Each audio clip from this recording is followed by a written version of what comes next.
Saudações a todos e sejam bem-vindos para mais uma edição do Sani Podcast. E para a edição de hoje vamos abordar um tema muito interessante que tem a ver a religião, né? Não só a religião, mas também a sociedade, que será o espiritismo. Temos uma convidada muito especial, como vocês estão a ver, uma convidada fofa, né? Uma mulher, né? Que não é do nosso habitual. E para darmos início à edição 2, vamos dar espaço à nossa convidada para que possa se apresentar. Vamos conhecer ela e vamos avançar. Seja bem-vinda. Muito obrigada, Saene. É um prazer estar no teu podcast e poder partilhar um pouco de conhecimento e cultura. Meu nome é Esther Jerônimo e vamos estar aqui juntos a debater sobre esse assunto muito interessante. Muito obrigado, já conhecemos ela, o nome dela é Esther Jerônimo. E juntos vamos analisar este tema que tem a ver com a espiritualidade. Vamos saber, será que quando alguém morre, tem a possibilidade de regressar ou de vir visitar os seus familiares? Então, junto com essa nossa convidada, vamos detalhar este tema, vamos debruçar este tema muito interessante. Eu acredito que vai ter um impacto muito significativo na tua vida. Para darmos início, né, à primeira questão, né, da nossa conversa, gostaríamos de saber o que é espiritismo e qual é a sua origem. Muito obrigado pela oportunidade. Realmente é um dos assuntos que mais assola a sociedade hoje em dia, sobre a questão dos mortos, sobre o espiritismo. E poder falar disso é um prazer. O espiritismo, na verdade, é uma doutrina filosófica, né, religiosa, baseada na crença da existência de espíritos e também na possibilidade de comunicação entre mortos. E essa doutrina filosófica, ela foi fundada basicamente no século XIX por um francês. Mas, porém, a prática de consultar mortos, de acreditar em espíritos, já existia desde muito antes do século XIX. Certo, muito obrigado. Aqui nós acabamos, né, de ouvir a definição e também da origem. E visto que não é uma prática que veio, ou seja, é uma prática desde muito. Né? Os nossos antepassados, eles já faziam isso, que era consultar um morto, de consultar ancestrais. Gostaríamos nós de saber, né? Gostaríamos nós de saber se no que diz aos ancestrais, aos nossos antepassados, nossos avós que faleceram, será que eles têm alguma influência na nossa vida atual? Ou seja, em outras palavras, né? Tem pessoas que vão consultar os mortos, né? Vão consultar os avós, até dizem que conversam com eles.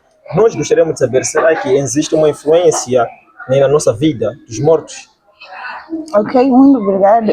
Hoje em dia, muitos acreditam na possibilidade de que pessoas mortas podem influenciar tanto negativamente como positivamente nas nossas vidas. Só que muitos dessas pessoas que acreditam nisso,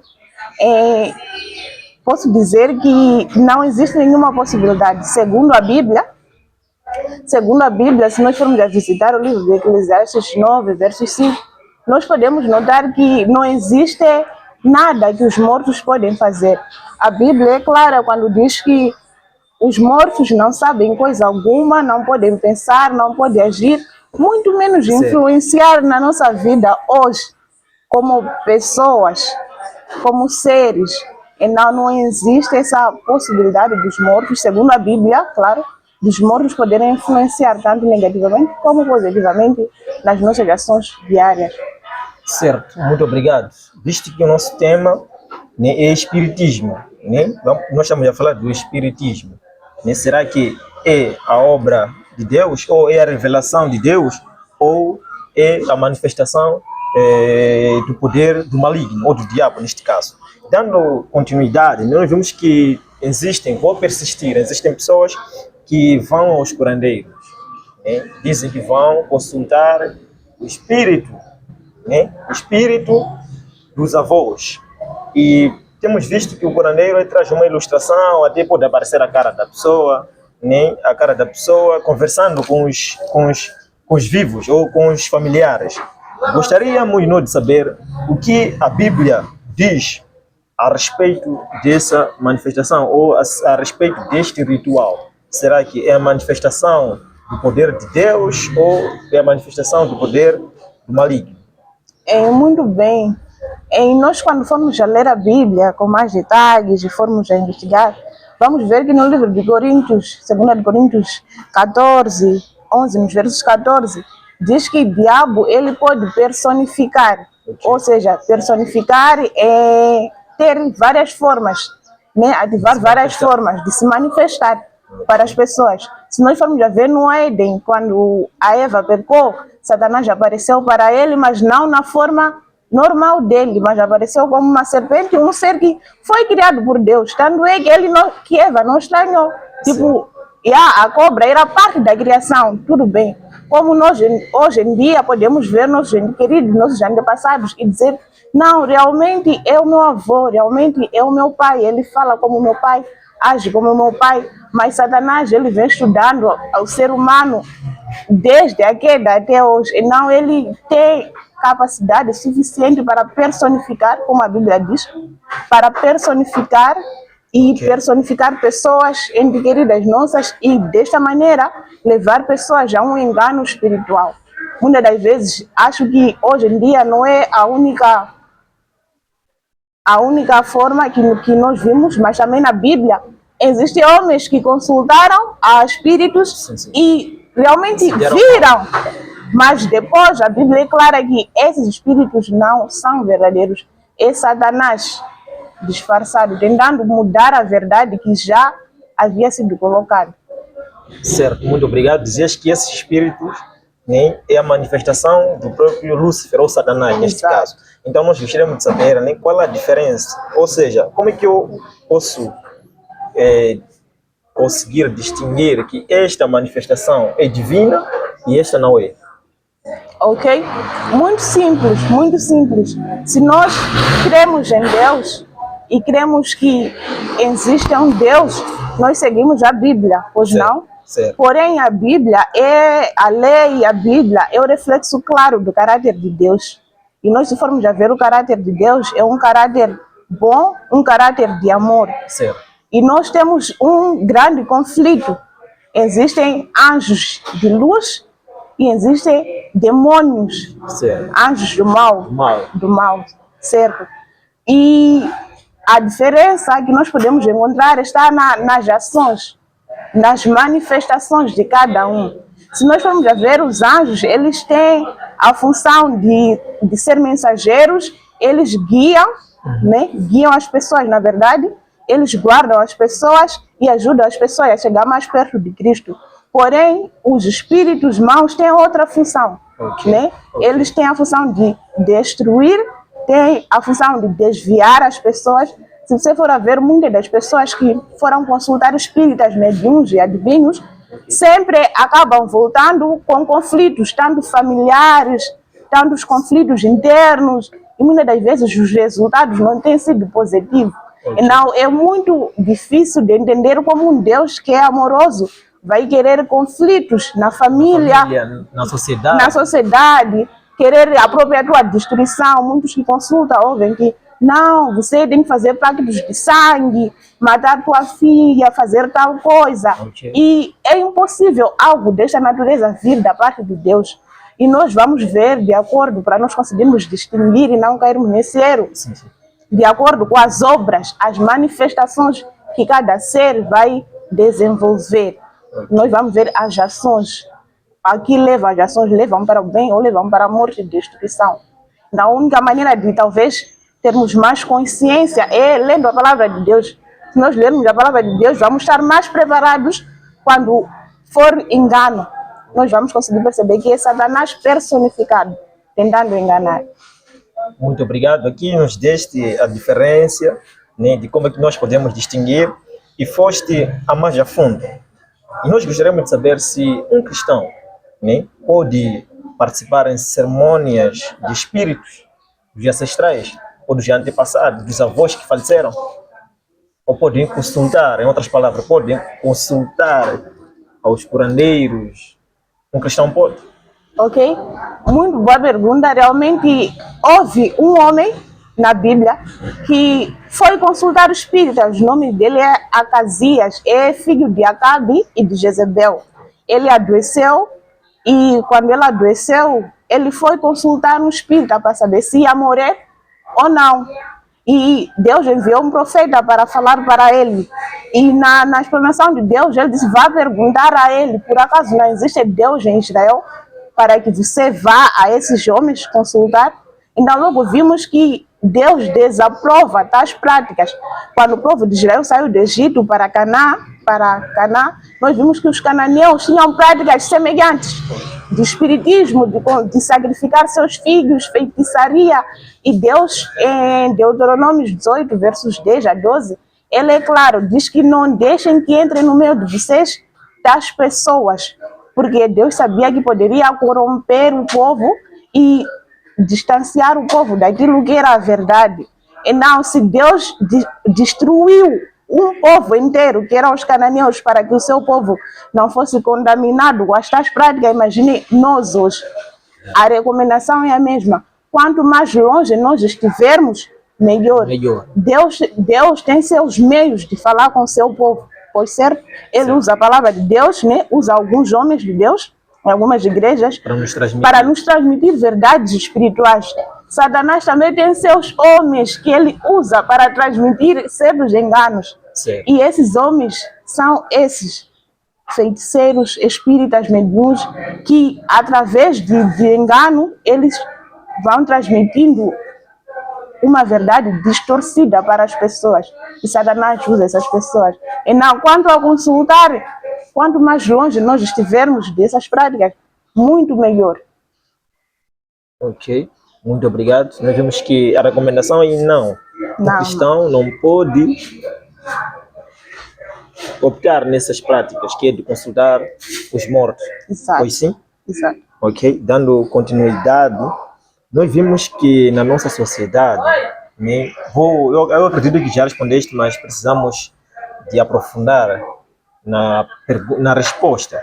Okay. Vimos que na nossa sociedade existem pessoas, por exemplo, há muito tempo, né, tínhamos que ir ao curandeiro para sermos, como posso dizer, em Nhungo dizem, lembo, aquilo de 11. Ok. Né?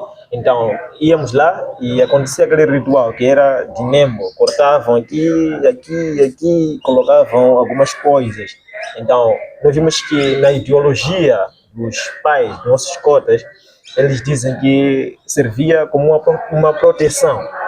Né? Então, nós queríamos saber, né, se essas tais práticas de verdade podem garantir uma segurança. Porque vimos lá, nós íamos primeiramente pedirmos aos nossos ancestrais, nossos avós, aqueles que morreram, e o curandeiro fazia aquilo do processo, depois aqui fazia, nos cortava, nos colocava algumas coisas. Então nós gostaríamos de saber se este ritual, né, que é um ritual espiritual, de verdade pode garantir uma segurança na família, ou uma segurança pessoal. Muito bem, vou começar sendo direita. Sim, sim. Não existe segurança perto de Satanás. Impossível. O que Satanás nos traz é um leve conforto, né? Um leve conforto. Se você for ver a história de Adão e Eva, quando comeu da árvore, primeiro ela ficou como se realmente Satanás tivesse razão. Ela esperou alguns minutos e realmente o que aconteceu? Não morreu, como Deus havia dito. E não, é isso que Satanás faz. Ele te dá uma leve segurança de que está tudo bem e você está protegido, mas se nós formos a ver depois, Eva e Adão acabaram morrendo. E teve consequência. E não, Satanás, ele usa esse engano. Na África, as tradições são muito comuns. As tradições, principalmente os rituais. Boas partes dos rituais que nós fazemos em África, nós herdamos de antepassados, de gerações passadas.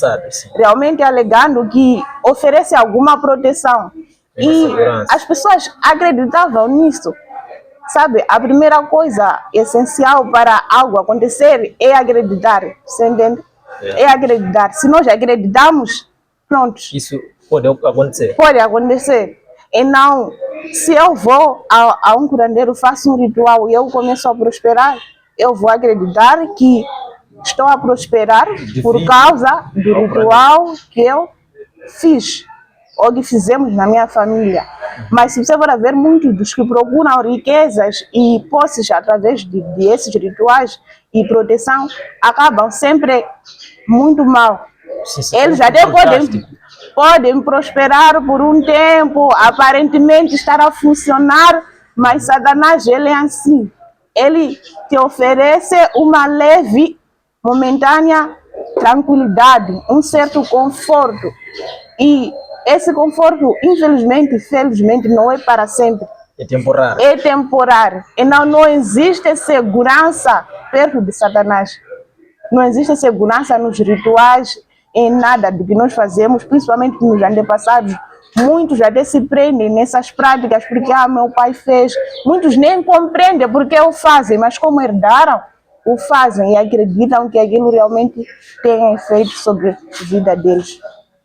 Mas a Bíblia é clara, nós vamos acreditar em Deus, entregar nossas vidas a Deus, e nós já testemunharam pessoas que vêm de famílias que fazem esse tipo de rituais e que a tradição deles ensina a fazer isso, mas deixaram de fazer e nada aqui já aconteceu e vivem normalmente. E não, isso é muito psicológico. O diabo trabalha muito com a mente, ele estuda a mente humana desde gerações. Se nós formos a ver, o diabo existe desde quando? Ele estuda o pensamento humano, a mente humana, desde gerações. Então, ele nos conhece muito bem e conhece nossas fragilidades. Por isso que ele nos oferece aquilo que a nossa mente deseja. E nós acreditamos. Ok, muito obrigado. Dizias que o pacto pode ocorrer e os resultados podem aparecer, mas de uma forma passageira, que não é para sempre. Então, a última questão, ou a nossa pergunta é que para aqueles que estão, o que deseja dizer, né, para aqueles que estão neste mundo, ou seja, outros impactos, outros que vão consultar os seus ancestrais, o que deseja dizer? Ok, muito obrigada pela última questão. Vou começar a expor um estudo, né, que foi feito em Porto Rico com algumas pessoas que consultavam espíritas para saber as motivações, os motivos que os levavam para fazer tais práticas. E no inquérito que foi feito, foi notado que a maior parte das pessoas consultava a espírita por motivos egoístas, né? Motivos egoístas pessoais. Outros faziam por curiosidade, outros, como já dizíamos, por tradição, mas muitos hoje, eu posso dizer, consultam por falta de luz, por falta de verdade espiritual. E não, se nós queremos deixar tais práticas, nós devemos procurar a verdade espiritual. E onde nós podemos encontrar essa verdade espiritual? Muito obrigada. Para quem está nos assistir agora, eu sei que não é fácil, Satanás não deixa pessoas saírem do nada. Principalmente quando alguém faz um pacto de sangue, né? Um pacto com Satanás diabólico. Não é fácil sair, mas é possível. Através da luz da Bíblia, através de Jesus Cristo. Você pode sentir medo, porque é algo que você acreditou a vida toda. Tá vendo? É algo que você acreditou a vida toda e só a ideia de deixar aquela prática já deixa um pouco desconfortável. Como será a minha vida? Será que não vou perder minhas coisas? Será que não sei o que é? Mas eu digo, não há segurança perto de Satanás. Não há segurança. Nós temos que nos achegar a Deus. Chegar a Deus. O Espiritismo é a obra mestra de Satanás, ultimamente. E podemos dizer que Deus é a única solução neste caso. Exatamente, Deus é a única solução, é a obra mestra. Antes até os adivinhos, os curandeiros espíritas, eles eram procurados muito longe, as pessoas tinham que percorrer quilômetros para consultar, mas hoje em dia Satanás podemos dizer que inovou. Ele está a usar alguns púlpitos da igreja para expor. O espiritismo já não está mais tão oculto como antes. Está bem disfarçado hoje em dia. nos profetas, neste caso. Exatamente. Está bem disfarçado e sem verdade espiritual, sem estar perto de Deus, dificilmente nós conseguiremos notar essas manifestações. Nós podemos ver pessoas no púlpito a invocarem espíritos, a alegarem que tua vida não está a prosperar porque o teu pai, porque a tua mãe Fez aquilo, fez aquilo. Pessoas que se alegam homens de Deus e dizem tais coisas. E hoje, você pode dizer, não, eu não visito cabanas, nunca fui ao cemitério dormir, fazer um pacto, mas muitas das coisas estão sendo colocadas na nossa mente através dos homens que se dizem homens de Deus. Estão a trazer aquilo que é o espiritismo que estava oculto para mais exposto possível. E nós acabamos caindo no engano. Se você quer estar mais perto da verdade, analise a Bíblia, olhe os fatos. Não é possível um homem de Deus ir contrário à Bíblia.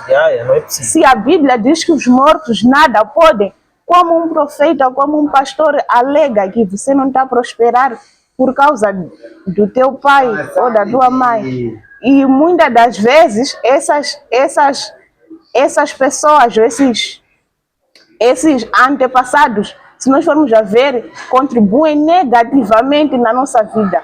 Eu, por exemplo, se meu pai morresse e pudesse influenciar a minha vida, eu não acredito que meu pai poderia influenciar negativamente na minha vida. Não acredito, mas muitos dos que consultam o morto sempre vai ouvir: teu pai não quer tua prosperidade, tua mãe não quer tua prosperidade, teu avô não quer tua prosperidade. Sempre são maldições, maldições e maldições. Então vamos abrir os olhos, né? Ficarmos atentos para a verdade espiritual, o que a Bíblia diz e o que os homens supostos de Deus dizem sobre os mortos, sobre a comunicação com os espíritos. Ok. Muito obrigado. Acabamos aqui de ouvir detalhadamente acerca do tema do espiritismo. E vimos aqui que não é a manifestação divina, mas sim é o poder do diabo. Né? E para darmos por terminado o nosso tema, gostaríamos de dar para que possas tecer últimas considerações. Ok, realmente muito obrigado pela oportunidade. Foi um prazer estar aqui contigo a partilhar sobre esse tema. Acredito que o espiritismo é um tema vasto. E muitos dos que podem estar a nos assistir podem ainda ter algumas dúvidas, podem ainda não entender bem algumas outras coisas. Mas eu dou o conselho a todos: vamos para a Bíblia, para o que a Bíblia diz e o que Deus quer, qual é o caráter de Deus. E será que é a vontade de Deus que eu faça pactos com espíritas? E comece analisando a si próprio. Quando eu faço, qual tem sido o meu sentimento, como eu me sinto como pessoa, né? Como pessoa, como eu me sinto, como eu lido com outras pessoas. Então, essas são basicamente as últimas considerações que eu tinha para apresentar aqui. E espero que aqueles que possam ter dúvidas podem colocar aí nos comentários. Certo. Talvez numa outra oportunidade nós podemos gravar uma outra edição concernente às dúvidas que as pessoas forem a colocar nos comentários. Muito obrigada. Obrigado, nós agradecemos pela tua presença. Nem aquele abraço. Até a próxima edição. Tchau. Bro, agregou no nome dele? Meu Deus,